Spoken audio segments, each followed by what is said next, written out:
Welcome to మన Teja news.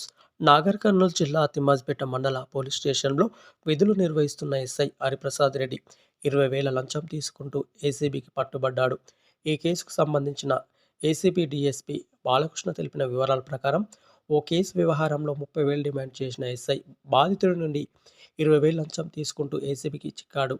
ఇసుక కేసులో ట్రాక్టర్ జేసీబీ పట్టుకున్న పోలీసులు మైనింగ్ అధికారులకు అప్పచెప్పారు. ఈ కేసు విషయంలో మైనింగ్ అధికారులు 60,000 ఫైన్ విధించారు. ఫైన్ చెల్లించిన తర్వాత వాహనాల విడుదలకు లంచం డిమాండ్ చేసిన ఎస్ఐ హరిప్రసాద్ రెడ్డి బాధితుడి నుండి 30,000 ఇస్తేనే వాహనాలు రిలీజ్ చేస్తానని ఎస్ఐ డిమాండ్ చేశాడు.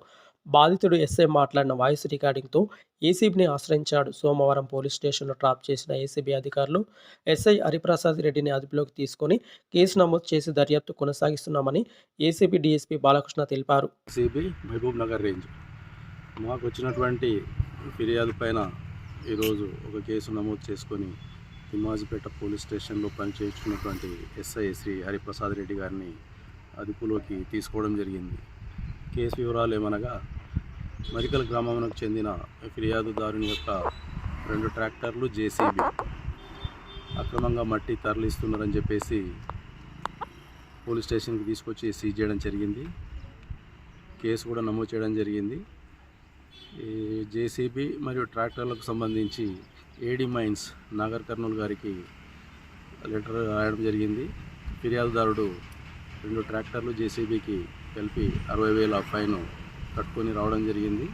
ఫైన్ కట్టుకున్న తర్వాత ఏడీ మైన్స్ గారు రిలీజింగ్ ఆర్డరు ఎస్ఐ గారికి బండి వదిలిపెట్టమని రిలీజింగ్ ఆర్డర్ ఇవ్వడం జరిగింది.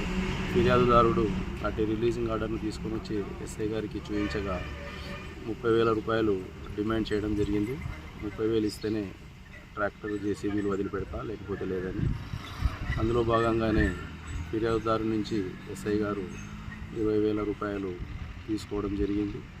కాబట్టి ప్రజలు ఎవరైనా ప్రభుత్వాధికారులు లంచంగా డబ్బులు డిమాండ్ చేసినట్లయితే ఏసీబీ టోల్ ఫ్రీ నంబర్ 1064కు, వాట్సాప్ నంబరుకు, సోషల్ మీడియా ప్లాట్ఫామ్ అయినటువంటి ఫేస్బుక్, ట్విట్టర్, క్యూఆర్ కోడ్ ద్వారా తెలియపరిస్తే ఫిర్యాదుదారుల యొక్క వివరాలు గోప్యంగా ఉంచి సంబంధిత అధికారులపై విచారణ చేసి తగు చర్యలు తీసుకోవడం జరుగుతుంది.